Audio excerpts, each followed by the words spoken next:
Blood Link, written by Ben-Tzion Spitz, narrated by Jennifer Kahen. Kolrev could not sleep. I need to sleep, he thought. I will not be able to function if I do not get enough sleep. He was troubled. He was troubled by God. He was troubled by all these commandments and instructions and demands that were being made of him.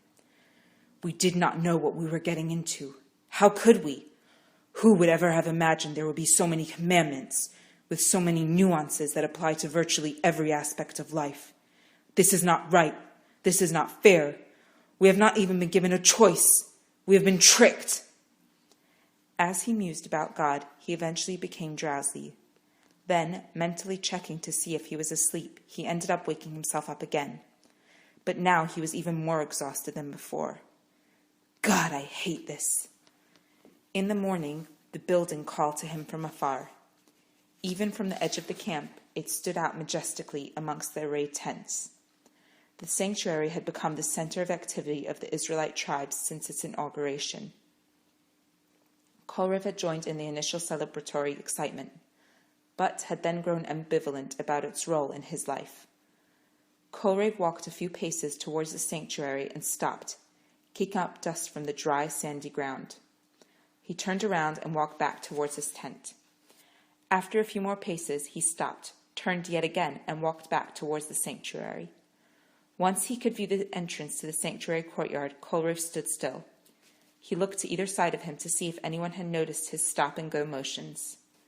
Instead of pulling back yet again, he stopped the twisting of his foot, looked into the courtyard, and, with uncharacteristic firmness, proceeded forward. "Where can I find Itamar, son of Aaron?" Kolrev asked one of the Levites in the sanctuary courtyard. "He is the freckled Kohen in the corner," the Levite motioned. Kolrev nodded his thanks with his round face and proceeded to approach Itamar. Sensing the apprehension and the heavy footsteps nearing him, Itamar turned to the stocky, middle-aged man. "Good day, brother," Itamar smiled. "Good day to you," Kolrev answered. "My name is Kolrev from the tribe of Menashe. Do you have some time to speak with me?" "It would be my pleasure, Kolrev," Itamar answered. "What can I help you with?" "Well, it is about the sacrifices," Kolrev said slowly. "I thought I should perhaps bring one. I've seen friends of mine bring sacrifices, and they seem so happy and relieved afterward. But I am not sure what to bring." "I understand. It is a common inquiry. Let me start by asking you some questions. Do you wish to bring a sacrifice for a particular sin?" "No," Kolrev answered quickly. "I have always been obedient. In Egypt, I was an obedient slave, and ever since our release, I have obeyed the commandments of God and Moses." "So do you wish to bring a thanks offering?" No, not really. I am, of course, thankful for all that God has done for us, but I am not in a particularly grateful state of mind." "I see. So what seems to be the problem?" "I am not sure." Kolrev fidgeted with his hands.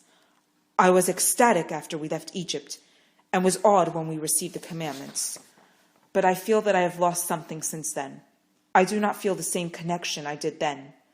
Though I know it is the right thing to do, I do not feel very motivated to follow the commandments." "Oh. This is a serious matter. However, you have come to the right place. It is not a sin to be unmotivated, but there is a sacrifice we bring here that addresses exactly the issue you have described." "Really?" Kolrev stopped fidgeting. "What do I need to do?" "There is a sacrifice called the Olah, the elevation offering. It is completely consumed on the altar, as opposed to some of the other sacrifices. It is meant to reconnect you with the will of God and wholehearted performance of his commandments." "And what animal do I need to bring?" "For what you have described, either a sheep or a goat." "That does not seem right to me." Kolrev started fidgeting again. "What do you mean?" "Well, goats and sheep are puny animals, and I feel like I need to bring something more significant."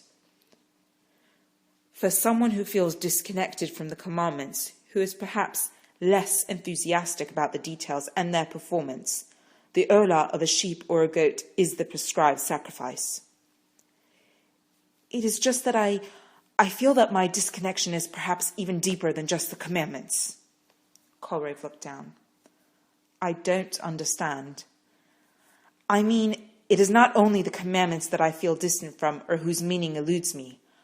I feel distant from God himself. Ah, yes. Then the olah of a bull will be more appropriate. Kolrev held the reins of the bull tightly as he slowly made his way to the courtyard. The bull he had bought from the merchant was tame and docile. Its massive bulk was somehow comforting to Kolrev. Good morning, Kolrev, Itamar greeted him. Good morning. Here is the bull. What do we do now? It is an involved process. However, you need to remember, and not only remember, but feel and experience that the bull, in a sense, is replacing you. By transferring some of your essence, some of your life force to the bull will take your place in front of God. If you take this seriously and internalize the process, you will feel as if you yourself are being sacrificed. At the end of the process, you should feel closer to God. The bull will help bridge the distance you feel between yourself and him. Come, let us walk to the north side of the courtyard, where we will start the process and the slaughter. Kolrev saw other animals that had just been slaughtered. Elazar, Itamar's older brother, garbed in white as well, collected the blood of a slaughtered goat in a vessel and then poured it on the altar. Kolrev noticed Aaron, the high priest himself, in his beautiful garments, squeezing out the blood of a lifeless dove against the altar. He had witnessed much stranger worship in Egypt, but still did not understand how this would make him feel better or closer to God. Here we are, Itamar announced. Would you like me or one of the Levites to slaughter your bull, or would you like to do it yourself? I know how to slaughter an animal. Kolrev puffed up his chest a bit. I can do it myself. Very well. The first step, then, is for you to cast the bull by the head. While you do that, imagine in your mind that you are transferring part of yourself to the bull, that the bull will be you and represent you in front of God. Kolrev looked at the big placid bull. I have to do this correctly, Kolrev thought. I must be of a strong and settled mind if I am to continue with my life, if I am to sleep peacefully. He leaned forward while resting on the back of the bull, put his hands on either side of the bull's warm head and closed his eyes. He felt its soft hairs. He imagined somehow moving his consciousness into the bull. Bull, he thought, you must represent me. A part of me must enter you. I can feel your pulse. I can feel your heartbeat. It beats as mine does. I have been distant from God. I do not know why. Did I expect miracles all the time? Have I become numb to our supernatural existence? How did I lose meaning and purpose in my life? I do not know what to do, but I will do it. I hope this process helps. Bull, take me. Kolrev opened his eyes and looked at Itamar. Itamar handed him a large, sharp knife.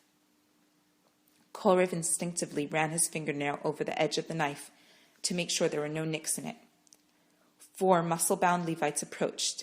They laid the bull down, and then one of them clamped the bull's neck to the ground with a large metal ring. 2 of the Levites grabbed the bull's legs in anticipation.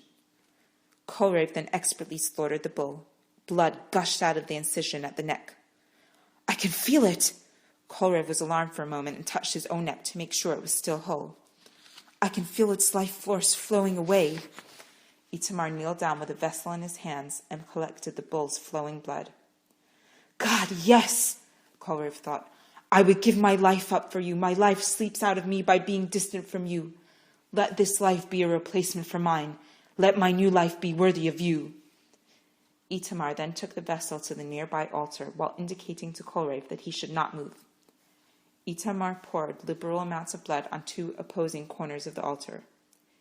May my blood be a consecration on the altar, Kolrev thought. May I connect with you and discover what I have been missing, like you connected with us at Sinai. Let us reconnect again via your altar. The 4 Levites surrounded the carcass of the bull. They each grabbed one leg and together hoisted the bull onto a nearby stand. A Levite offered Kolrev a different knife for cutting the bull. Kolrev swiftly skinned the bull and started to cut sections of the bull off. 2 Levites draped the skin on a pole and took it away for further processing. Itamar joined Kolrev. "First, finish cutting the large sections," Itamar pointed at the bull, "and we will bring them to the pyre on the altar. Afterwards, we will take and wash the innards, which we will also bring to the pyre. Or, if you want, one of the Levites can continue the work." "No, I prefer to do it myself," Kolrev said as he continued cutting into the bull's body. "Just like I was dismembered from you," Kolrev contemplated, "so I am dismembering this bull. I have been fragmented and incomplete, of lifeless husk waiting for inspiration, for the breath of your divine force." Eleazar and Aaron came over to watch Kolrev's butchering skills. As Kolrev finished cutting the bull into large pieces, Aaron bent down and solemnly picked up the bull's head, walking it slowly towards the ramp of the altar. Eleazar and Itamar each gathered other bull parts and walked behind their father. "The high priest himself is servicing me? What an honor!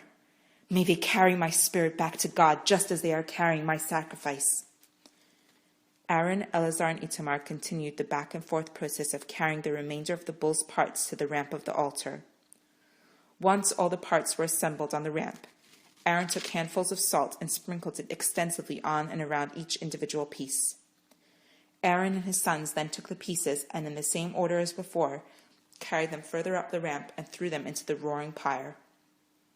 Kolrev stood mesmerized as he watched all of the pieces of the bull being consumed together. "I am yours, God. All of me, every part of me shall be consecrated to your work, to your Torah, to your commandments." Then Kolrev smelled it, the smell of the burning meat. It was delicious. The aroma was so strong that he thought he would rise heavenward with it. "Ah," Kolrev thought, "may the aroma of my offering be pleasant to you, God. May my actions and the motivation behind them be pleasant to you. May you accept this offering with all my heart and all my devotion, and may I always remain close to you." Aaron, Eleazar, and Itamar descended from the ramp and made their way to the washing basin. Kolrev joined them there and cleaned the grime off of himself. Aaron, majestic in his robes, addressed Kolrev. "How do you feel, my son?" "Elevated, reconnected. I do not know why. I felt distant or confused before, but this Ola has changed my view, and I think perhaps my life. Thank you." Kolrev made a short bow to Aaron and his sons. "This is our task," Aaron answered with a smile, "to bring our brothers closer to each other and to God." This has been Bloodlink, written by Ben-Tzion Spitz, narrated by Jennifer Kahen.